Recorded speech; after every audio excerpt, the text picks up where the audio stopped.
은행에서 전화가 왔습니다. 고객님 댁 담보대출 연체 위험이 큽니다. 라는 말이었습니다. 저는 순간 사기 전화인 줄 알고 제가 대출이 없습니다. 라고 잘라 말했습니다. 그런데 직원은 제 이름, 주소, 담보물, 대출 금액까지 정확히 말했습니다.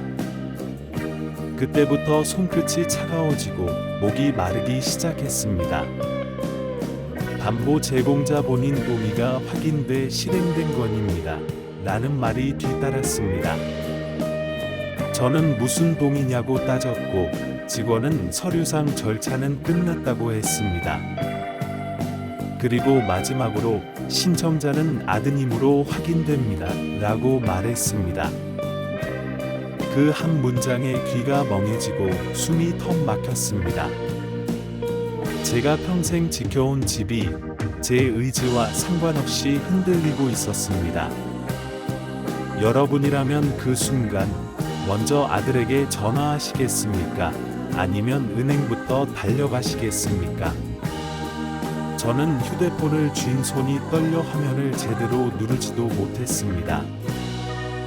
그날은 제 인생에서 가족이라는 단어가 가장 무겁게 느껴진 날이었습니다. 집으로 돌아오는 길에 차창 밖 풍경이 하나도 눈에 들어오지 않았습니다. 머릿속에는 딱 한 생각, 집이 넘어가면 나는 어디로 가지?만 맴돌았습니다. 이 집은 아내와 밤새 계산기 두드리며 모은 돈으로 겨우 장만한 곳이었습니다. 아이들 학원비, 생활비, 병원비 사이에서 손이 닳도록 일하며 버틴 결과였습니다. 그런데 그 집이 담보로 잡혔고 신청자가 제 아들이라니 믿을 수가 없었습니다. 현관문 앞에 서서 한참을 키를 들고만 있었습니다. 문을 열면 모든 게 확정되는 느낌이 들어 발이 떨어지지 않았습니다. 그때 휴대폰 알림이 왔고 아들이 아버지 오늘 저녁에 뵐까요? 라고 보냈습니다. 저는 그 문자를 보자마자 속이 뒤집혔습니다. 아무렇지 않게 말을 건다는 게 더 무서웠습니다. 여러분이라면 그 문자를 받고 어떤 말부터 하시겠습니까? 저는 답장을 쓰다가 지우고 쓰다가 지우기를 반복했습니다. 결국 아무 답도 못하고 그날 밤을 통째로 알아누웠습니다. 다음 날 아들에게 전화를 걸었고 아들은 평소처럼 밝은 목소리로 받았습니다. 저는 단도직입적으로 물었습니다. 너 내 집 담보로 대출 받았니? 잠시 정적이 흐르더니 아들이 아주 낮은 목소리로 네 라고 했습니다. 그 한마디가 기름처럼 제 가슴에 퍼지며 화가 올라왔습니다. 저는 왜 나한테 말도 없이 라고 소리치려다 목소리가 갈라져 말이 끊겼습니다. 아들은 아버지 걱정하실까 봐요. 금방 해결됩니다. 를 반복했습니다. 그런 말이 통하는 일이 아니었습니다. 담보가 잡혔는데 무슨 해결입니까? 저는 묻고 또 물었습니다. 얼마냐?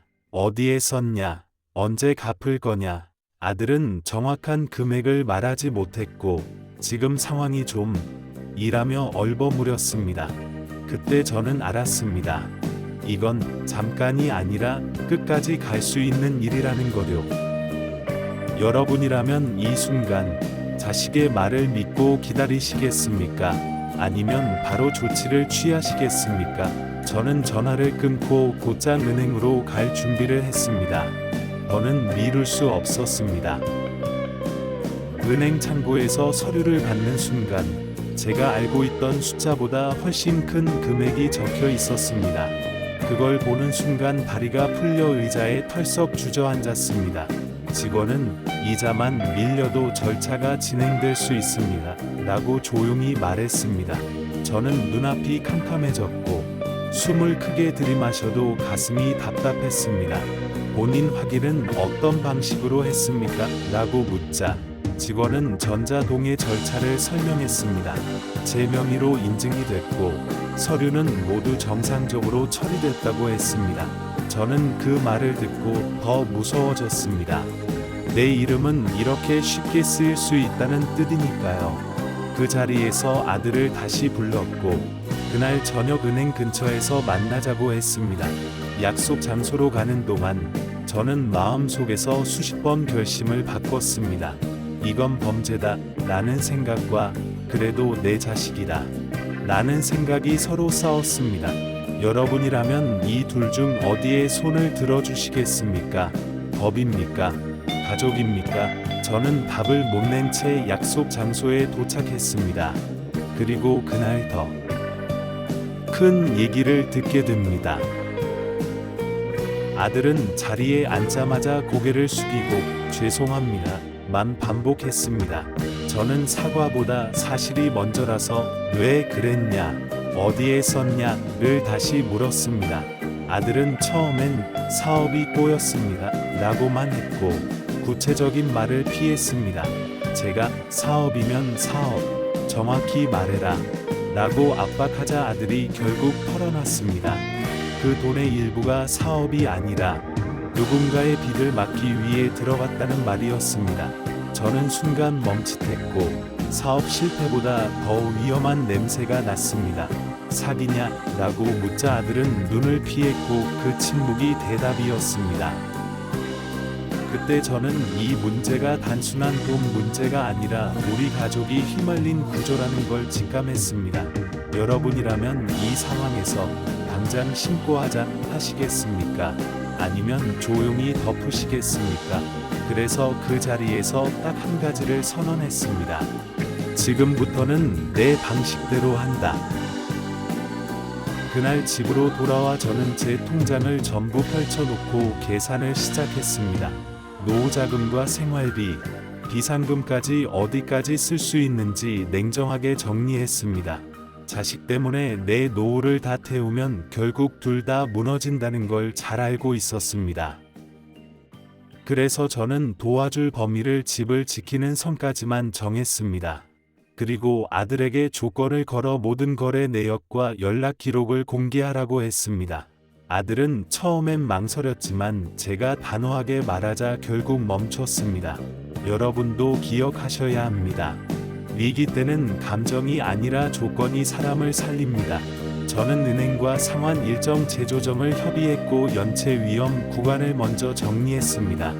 그 과정에서 이미 추가 대출 시도가 있었다는 사실도 알게 됐습니다. 그날 밤 저는 아들에게 다시 전화해 낮게 말했습니다. 너 또 하려고 했지? 며느리에게서 연락이 왔고 처음으로 속마음을 털어놓았습니다. 저도 몰랐습니다. 알았다면 막았을 겁니다. 라는 말이었습니다. 손주 이야기를 꺼내며 이런 일이 벌어진 걸 견딜 수 없다고 했습니다. 저는 그 말을 들으며 화가 조금 가라앉았지만 마음은 더 단단해졌습니다.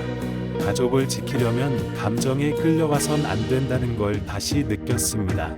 그래서 가족회의를 열고 한 달 계획표를 만들어 현실을 정리했습니다. 수입과 지출, 상환과 정리 일정까지 모두 표로 정리해 놓았습니다.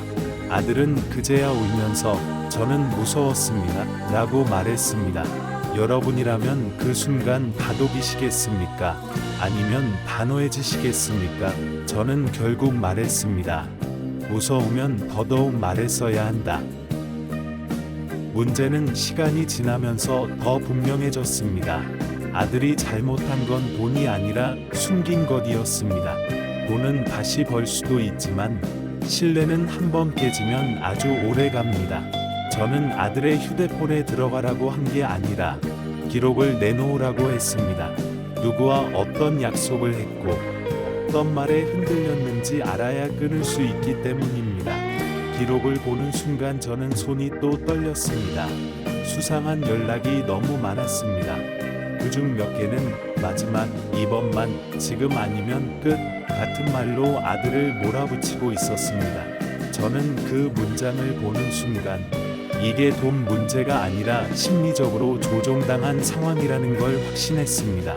저는 그 자리에서 아들 연락처를 정리하게 했고 번호를 바꾸도록 했습니다.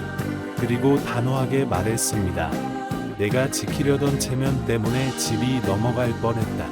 아들은 고개를 떨궜고 그제야 진짜로 무너지는 소리가 들리는 듯 했습니다. 상환 일정이 다가오자 은행에서는 다시 연락이 왔고 추가 서류가 필요하다고 했습니다. 그때 저는 또 한 번 깨달았습니다. 위기는 한 번으로 끝나지 않는다는 거요.